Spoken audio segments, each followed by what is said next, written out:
Hi hello ನಮಸ್ಕಾರ ನನ್ನೆಲ್ಲ ಪ್ರೀತಿ ರೈತ ಮಿತ್ರರಿಗೆ ಈ ಕೃಷಿ ಪ್ರೇಮಿ ಮಾಡುವ ನಮಸ್ಕಾರಗಳು ರೀ. ನಾವಿವತ್ತು ಬಂದಿದ್ದೀವಿ ಹಾವೇರಿ ಜಿಲ್ಲಾ ಹಾವೇರಿ ತಾಲೂಕು ಕುಳೇನೂರು ಗ್ರಾಮಕ್ಕೆ. ಕುಳೇನೂರು ಗ್ರಾಮದ ರೈತರು 2 ವೆರೈಟಿ ಗೋಂಜಾಳ ಹಾಕಿದ್ದಾರೆ.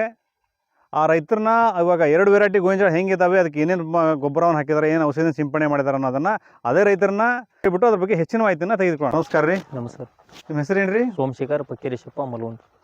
ನೀವು ಯಾವ ಕಂಪ್ನಿ ಗೋಂಜಾಳ ಹಾಕಿದ್ದೀರಿ? ಇದು ರಾಶಿ ರೀ 34-14 ರೀ. ನೋಡ್ರಿ, ಅದು DKC 91-33. 91-33 ಅಂದ್ರೆ 2 ವೆರೈಟಿಗೆ ಹಾಕಿದಿರಿ. ಎಷ್ಟೆಷ್ಟು ಎಕರೆ ಹಾಕಿದಿರಿ? ಅದು 1 ಎಕರೆ ಆಗತ್ತೆ ರೀ. ಇದು 1 ಎಕರೆಗೆ ಒಂದು ಸ್ವಲ್ಪ ಕಮ್ಮಿ ಆಗತ್ತೆ. ಹೌದನ್ರಿ. ಹಾಂ, ಇದಕ್ಕೆ ಬಿತ್ತೋಬೇಕಾದ್ರೆ ಏನೇನು ಗೊಬ್ಬರ ಹಾಕಿದಿರಿ? ಇದಕ್ಕೆ DAP ಮತ್ತು ಯೂರಿಯಾ ರೀ. ಅಂದ್ರೆ 2 ಎಕರೆಗೂ ಸೇಮ್ ಹಾಕಿದಿರಿ. ಅಂದ್ರೆ ಎಷ್ಟು 2 ಚೀಲ ಹಾಕಿದ್ರ ಅಥವಾ 4 ಚೀಲ ಹಾಕಿದಿರಾ? ಇದಕ್ಕೆ 2 ಚೀಲ, ಅದಕ್ಕೆ 2 ಚೀಲ. ಹೌದಾ? ಇದು ಯಾವ ಕಂಪ್ನಿ ಇದ್ರಿ? ಇದು ರಾಶಿ ರೀ 34-14 ರೀ. ಹ್ಞೂ ರೀ. ಆ ಕಡೆ ಇರೋದು DKC ರೀ 91-33. ಹೌದನ್ರಿ. 2 ಕಂಪ್ನಿ ವೆರೈಟಿನೂ ಚೆನ್ನಾಗಿದಾವಲ್ರಿ? ಹ್ಞೂ ರೀ, 2 ಚಲೋ ಅದಾವೆ. ಇದನ್ನ ಹೆಂಗೆ ನೀವು ಗೋವಿನ ಬಿತ್ತಾ ಇದು ಎಷ್ಟು ವರ್ಷ ಆಯ್ತು ರೀ ನೀವು ಇವಾಗ? ಇದು 2ನೇ ವರ್ಷ. ಮಳೆಗಾಲದಾಗ ಒಂದು ಸ್ವಲ್ಪ ಹಾಕಿದ್ವಿ ರೀ. ಹ್ಞೂ ರೀ. ಅದು ಚೆನ್ನಾಗಿ ಬಂದಿತ್ತಲ್ಲ, ಹಂಗಾಗಿ ಮತ್ತೆ ನೋಡೋಣ ಅಂತ ಬೇಸಿಗೆನಾಗ ಹಾಕಿವ್ರಿ. ಯಾವ ವೆರೈಟಿ ರೀ? ಇದು ರಾಶಿ 34-14. ಹಾಂ, ಒಟ್ಟು ನಿಮ್ಗೆ ಮಳೆಗಾಲದಲ್ಲ ಚೆನ್ನಾಗಿ ಬಂದ್ರಿ ಇಳುವರಿ? ಚಲೋ ಬಂದೈತ್ರಿ. ನೀವು ಇದನ್ನ DKC ಹಾಕ್ತಾ ಇದ್ದು ಎಷ್ಟು ವರ್ಷ ಆಯ್ತು ರೀ ಇವಾಗ? DKC ಭಾಳ ವರ್ಷ ಆತು ಬಿಡ್ರಿ. ಎಷ್ಟು ಕ್ವಿಂಟಲ್ ಬರುತ್ತೆ ರೀ ಇದು ಇಳುವರಿ? ಅದು ಬರ್ತದೆ ರೀ, ಒಂದು 25-30 ಮಟ್ಟ ಬರ್ತದೆ. 30 ಮಟ್ಟ ಬರ್ತೈತಿ. ಮತ್ತು ಇದು ನೀವು ರಾಶಿ ಹಾಕಕ್ಕೆ ಏನು ಕಾರಣ ರೀ? ಅಂದ್ರೆ ಹೋದ ಸಲ ಫಂಕ್ಷನ್ ಮಾಡಿದ್ರಲ್ರಿ, ಅಲ್ಲಿ ಹೋಗಿದ್ವಿ. ಎಲ್ಲಿ ರೀ? ಕಲಾಪುರದಾಗ ರೀ. ಹೌದ್ರಾ? ಹಂಗಾಗಿ ನೋಡೋಣ ಅಂತ ಹಾಕದಂಗೆ. ಹೌದನ್ರಿ. ಅಲ್ಲಿ ಚೆನ್ನಾಗಿ ಬಂದಿದೆ ಅಂತ ಹೇಳ್ಬಿಟ್ಟು ನೀವು ಹಾಕಿದಿರಿ. ಇದಕ್ಕೆ ಔಷಧಿ ಎಲ್ಲ ಸಿಂಪಡಣೆ ಮಾಡಿದಿರಾ ಹೆಂಗೆ ರೀ? ಒಂದು ಸಲ ಸ್ಪ್ರೇ ಮಾಡೀವ್ರಿ. ಹೌದ್ರಾ? ಎಷ್ಟು ದಿವ್ಸಕ್ಕೆ ಸ್ಪ್ರೇ ಮಾಡಿದ್ರಿ?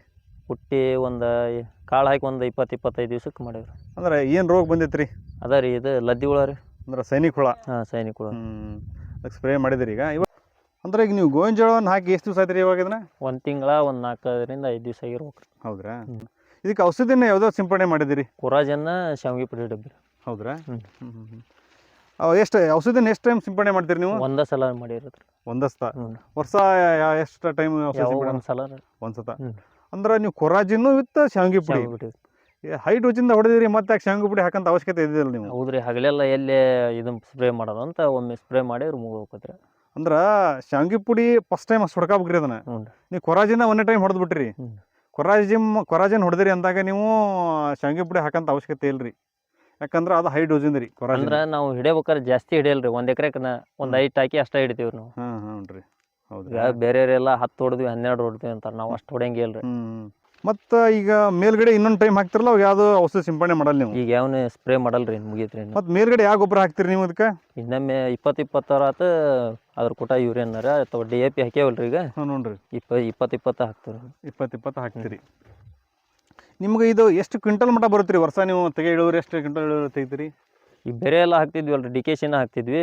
ಬರ್ತೈತ್ರಿ ಅದು 25-30 ಮಟ್ಟ. 30 ಮಟ್ಟ. ನೋಡ್ರಿ, ಇದು ಹೊಸ ವೆರೈಟಿ ಅಲ್ರಿ. ನೋಡ್ಬೇಕು ಈ ಸಲ ಹೆಂಗೆ ಬರ್ತೈತಿ ಬೇಸಿಗೆನಾಗ ಅಂತ. ಇದಕ್ಕೆ ಮುಂಗಾರಿ ಏನು ಬೆಳೆ ಹಾಕಿದ್ರಿ ನೀವು ಇದಕ್ಕೆ? ಇದು ಗೋವಿನ ಜೋಳನ ಐತ್ರಿ. ಅಂದ್ರೆ ಗೋವಿನ ಜೋಳ ಹಾಕಿದ್ಕೆ ಗೋಂಜಾಳ ಹಾಕಿದ್ರಿ? ಗೋವಿನ ಜೋಳ ಇದಕ್ಕೆ ಗೋವಿನ ಜೋಳ. ಅಂದ್ರೆ ಏನ್ರಿ, ನೀವು ಗೋವಿನ ಜೋಳ ಹಾಕಿದ್ಕೆ ಗೋಂಜಾಳ ಹಾಕ್ಬಿಡ್ದು. ಯಾರ ರೈತರ ಆದ್ರಿ ಏನಂದ್ರಿ, ಗೋಂಜಾಳ ಹಾಕಿದ್ಕೆ ಗೋಂಜಾಳ ಹಾಕ್ಬಿಡ್ದ್ರಿ. ಅಂದ್ರೆ ಒಂದೇ ಪೀಕ್ ಆದ್ರೆ ಏನಾಗತ್ತಂದ್ರೆ ಸ್ವಲ್ಪ ಇಳುವರಿ ಹೆಚ್ಚು ಕಡಿಮೆ ಆಗ್ತಾವೆ. ಅಂದ್ರೆ ರೋಗ ಜಾಸ್ತಿ ಬರ್ತೈತ್ರಿ ಭೂಮಿಗೆ. ಭೂಮಿಯಿಂದ ಸಸಿಗೆ ರೋಗ ಜಾಸ್ತಿ ಆಗ್ತೈತಿ. ಗೋಂಜಾಳ ಹಾಕಿದ ಹೊಲಕ್ಕೆ ಮತ್ತೆ ಬೇರೆ ಪೀಕ್ ಮಾಡ್ಬೇಕ್ರಿ. ಪೀಕ್ ಭಾಳ ಅದಾವು. ಅಲ್ಲ ಅದಾವ ಬಿಡ್ರಿ. ಅದಕ್ಕೆ ಬೇರೆ ಪೀಕ್ ಹಾಕೊಂಡು ಇದು ಮಾಡಿದ್ರೆ ಒಂದು 5-10 ಸಾವಿರ ಹೆಚ್ಚು ಕಡಿಮೆ ಆಗುತ್ತೆ ಅಷ್ಟೇ. ಇಳುವರಿ ಚೆನ್ನಾಗಿ ಬರುತ್ತೆ. ಆಮೇಲೆ ಅದಕ್ಕೆ ರೋಗ ಬರೋದು ಕಮ್ಮಿ ಆಗುತ್ತೆ. ಕಡಿಮೆ ಆಗುತ್ತೆ. ಇದಕ್ಕೆ ಮತ್ತೆ ಟಾನಿಕ್ ಅಂದ್ರೆ ಮೈಕ್ರೋನ್ಯೂಟ್ರಿಯೆಂಟ್ ಗೊಬ್ಬರ ಏನಾದ್ರು ಹಾಕ್ತೀರಾ? ಇಲ್ಲ ಇಲ್ರಿ, ಏನು ಹಾಕಿಲ್ರಿ. ಸ್ವಲ್ಪ ಮೈಕ್ರೋನ್ಯೂಟ್ರಿಯೆಂಟ್ ಗೊಬ್ಬರ ಹಾಕ್ರಿ. ಗೊಬ್ಬರ ಆಯ್ತು ತೊಗೊಳೋದಿಲ್ರಿ ನೀವು? ಇಲ್ಲೇ ಸಂಗೂರು ಹತ್ರ ನಮ್ಮೂರು ಸೊಸೈಟಿ. ಹೌದ್ರಾ? ನೀವು ಅಲ್ಲಿ ಹೋದಾಗರ ಆಯ್ತು. ನೀವಾಗ ಹಾವೇರಿ ಒಳಗೆ ನೀವು ಬೀಜ ತೊಗೊಂಬಂದ ಅಂದ್ರಿ, ಎಲ್ಲಿ ತೊಗೊಂಬಂದ್ರಿ? ಹಾವೇರಿ ಒಳಗೆ ತುಂಗಭದ್ರಾ ಅಂಗಡಿ ತೊಗೊಂಬಂದ್ರಿ. ತುಂಗಭದ್ರಾ ಅಂಗಡಿ ತೊಗೊಂಡ್ರ ಅವ್ರ ಅಂಗಡಿಯಾಗ ಹೋಗಿ ಕೇರ್ ಹೇಳ್ತಾರೆ ರೀ. ಮೈಕ್ರೋನ್ಯೂಟ್ರಿಯೆಂಟ್ ಅಂತ ಸಿಗತ್ರಿ. ಮೈಕ್ರೋನ್ಯೂಟ್ರಿಯೆಂಟ್ ಹಾಕ್ಬೇಕ್ರಿ. ಅದ್ರಾಗ 10-12 ಥರ ಪೋಷಕಾಂಶ ಇರ್ತಾವ್ರಿ. ಅಂದ್ರೆ ಈಗ ನೀವು ಜಿಂಕು ಬೊರಾನು ಅಂತ ಕೇಳಿರಲ್ಲ, ಅಂಥವು ಒಂದು 12 ಥರ ಪೋಷಕಾಂಶ ಇರ್ತಾವೆ. Zinc, boron, calcium, magnesium, sulphur, molybdenum, cobalt, chlorine, ನಿಕ್ಕಲನ 12 ಥರ ಪೋಷಕಾಂಶ ಸಿಗ್ತಾವೆ. ಅವ್ನು ಹಾಕೋದ್ರಿಂದ ಏನಾಗತ್ತಂದ್ರೆ ಮೊದಲೇಕೆಲ್ಲ ನಾವು ಸಗಣಿ ಗೊಬ್ಬರ ಹಾಕ್ತಿದ್ವಿ. ಸಗಣಿ ಗೊಬ್ಬರ ಆ ಥರ ಪೋಷಕಾಂಶ ಎಲ್ಲ ಸಿಗ್ತಿದ್ವು. ಈಗ ನೀವು ಸಗಣಿ ಗೊಬ್ಬರ ಹಾಕೋದು ಬಿಟ್ಟಿಂದ ರೈತರು ಈಗ ರೋಗಗಳು ಎಷ್ಟು ಜಾಸ್ತಿ ಆಗಿ ನೋಡ್ರಿ. ಅವಾಗ ನೀವು ಒಂದು 15 ವರ್ಷದಿಂದ ಕಮ್ತಾ ಮಾಡ್ಬೇಕಾರ ಯಾವ ಗೋವಿನ ಜೋಳಕ್ಕಾತು, ಸೋಯಾಬೀನ್, ಶೇಂಗಾಕ ಔಷಧಿ ಸಿಂಪಡಣೆ ಮಾಡ್ತಿದ್ರ? ಯಾಕಂದ್ರೆ ಇದು ಔಷಧಿ ಯಾಕೆ ರೋಗಗಳು ಯಾಕೆ ಜಾಸ್ತಿ ಆಗ್ಯಾವಂದ್ರೆ ನಾವು ಸಗಣಿ ಗೊಬ್ಬರ ಹಾಕ್ತಾ ಇಲ್ಲ ನೋಡ್ರಿ. ಅದ್ರ ಸಂಬಂಧ ಅದೇ ಪೋಷಕಾಂಶಗಳನ್ನ ಮೈಕ್ರೋನ್ಯೂಟ್ರಿಯೆಂಟ್ ಒಳಗೆ ಇಟ್ಟಿರ್ತಾರ್ರಿ. ಅದಕ್ಕೆ ಗೌರ್ಮೆಂಟ್ ಏನು ಸಜೆಷನ್ ಮಾಡುತ್ತಂದ್ರೆ ಎಲ್ಲ ರೈತರು ಎಕರೆಗೆ ಒಂದು 8-10 kg ಮೈಕ್ರೋನ್ಯೂಟ್ರಿಯೆಂಟ್ಗಳನ್ನು ಹಾಕಬೇಕು. 8-10 kg. ನೀವು ಇನ್ನೊಂದು ಟೈಮ್ ಈಗ ಗೊಬ್ಬರ ಹಾಕ್ತಿರಲ್ಲ, ಹ್ಞೂ. ಈಗ ಮೇಲ್ಗಡೆ ಗೊಬ್ಬರ ಹಾಕಿದಿರಾ ಇಲ್ವಾ? ಈಗ ಒಂದ್ಸಲ ಮೊನ್ನೆ ಹಾಕ್ಯವ್ರಿ. ಹಾಕಿರಾ? ಈಗ ಇನ್ನೊಂದು 15 ದಿವಸ ಬಿಟ್ಟು ಹಿಂಗೆ ಹಾಕ್ತಿರಲ್ಲ, ಹ್ಞೂ. ಹಾಕೋಬೇಕಾರ ಒಂದು ಎಕರೆಗೆ ಒಂದು 8ರಿಂದ 10 kg ನೀವು ಬೇಕಾದ್ರೆ ನೀವು ಹಾವೇರಿ ತುಂಗಭದ್ರ ಅಗ್ರೋಕ್ಕೆ ಹೋಗ್ರಿ, ಹ್ಞೂ. ಅವ್ರು ಕೇಳಿದ್ರೆ ಕೊಡ್ತಾರ. ಮೈಕ್ರೋ ನ್ಯೂಟ್ರಿಯೆಂಟ್ ಬೇಕಾದ್ರೆ ನಿಮ್ಗೆ ಬರ್ದು ಕೊಡ್ತಾನೆ ಬಂದ್ರಾಗ ಹ್ಞೂ. ಅವ್ರ ಕಡೆ ತೋರಿಸ್ರಿ ಕೊಡ್ತಾರ. ಹ್ಞೂ. ಅದನ್ನ ಹಾಕಿರಂದ್ರೆ ಇಳುವರಿ ಜಾಸ್ತಿ ಆಗುತ್ತೆ. ಬೇಕಾದ್ರೆ 2 ಸಾಲ ಬಿಟ್ಟು ಹಾಕ್ರಿ ನೀವು ಅದನ್ನ. ಹ್ಞೂ. ಆ ಟಾಣಿ ಗೊಬ್ಬರ ಬಿಟ್ಟು ಹಾಕ್ರಿ, ಅದಕ್ಕೂ ಡಿಫ್ರೆನ್ಸ್ ಬೇರೆ ಇರುತ್ತೆ ರೀ. ಹ್ಞೂ. ಆಮೇಲೆ ಇಳುವರಿ ಜಾಸ್ತಿ ಆಗುತ್ತೆ ರೀ. ಇದು ಹ್ಞೂ. ಅದನ್ನ ಹಾಕಿರಿಂದ ಎಕರೆಗೆ 3ರಿಂದ 4 ಇಳುವರಿ ಜಾಸ್ತಿ ಆಗುತ್ತೆ ರೀ. ಹ್ಞೂ. ಆಮೇಲೆ ರೋಗ ಬರೋದು ಕಮ್ಮಿ ಆಗುತ್ತೆ. ಹ್ಞೂ. ಅದಕ್ಕೆ ರೈತರನ್ನ ಸ್ವಲ್ಪ ತಿಳ್ಕೊಂಡು ಸ್ವಲ್ಪ ಹಾಕಿರಂದ್ರೆ ಹ್ಞೂ. ಹೊಲನೂ ಕಸುವಾಗ್ತಾವು, ರೋಗ ಬರೋದು ಕಮ್ಮಿ ರೋಗ ಆಗುತ್ತೆ. ಬರೋದು ಕಡಿಮೆ ಆಗುತ್ತೆ. ರೋಗ ಬರೋಕ್ಕಿಂತ ಮುಂಚೆನೇ ಇವು ಟಾಣಿ ಗೊಬ್ಬರ ಟಾನಿಕ್ ಕೊಟ್ಕೊಂಡ್ಬಿಟ್ರೆ ಹ್ಞೂ. ಮುಂದೆ ರೋಗ ಬರೋದು ಕಮ್ಮಿ ಆಕ. ಒಂದೇ ವರ್ಷ ಕಮ್ಮಿ ಆಕ ಅಂತ ಹೇಳ್ರಿ. ಕಮ್ಮಿ ಆಗಲ್ಲ ಬಿಡ್ರಿ. ವರ್ಷ ಮಾಡ್ಕೊಂತ ಬರ್ಬೇಕ್ರಿ. ಅದನ್ನ 2 ವರ್ಷ 3 ವರ್ಷ ಮಾಡ್ಕೊಂತ ಬಂದ್ರೆ ಅವ ಕ್ರಮೇಣ ಕಮ್ಮಿ ಆಕಂತ ಬರ್ತಾವೆ. ಬಟ್ ನಿಮ್ಗೆ 2 ಕಂಪ್ನಿ ವೆರೈಟಿ ಗೋಂಜಾಳ ಹಾಕೋದ್ರಿಂದೆಲ್ಲ ಚೆನ್ನಾಗೈತ್ರಿ. ಅದು ಎರಡು ಚೆನ್ನಾಗಿದಾವ್ರಿ.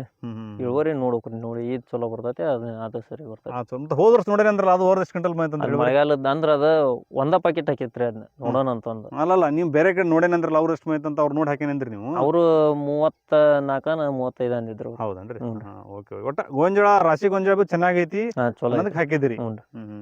ಓಕೆ ರೀ. ನಮ್ಗೆ ಇಷ್ಟತನ ಗೋಂಜಾಳದ ಬಗ್ಗೆ ಹೆಚ್ಚಿನ ಮಾಹಿತಿ ಅಂತ ತಿಳಿಸ್ಕೊಟ್ಟಂತ ನಮಸ್ಕಾರ ರೀ ನಿಮ್ಗೆ. ಆಯ್ತು.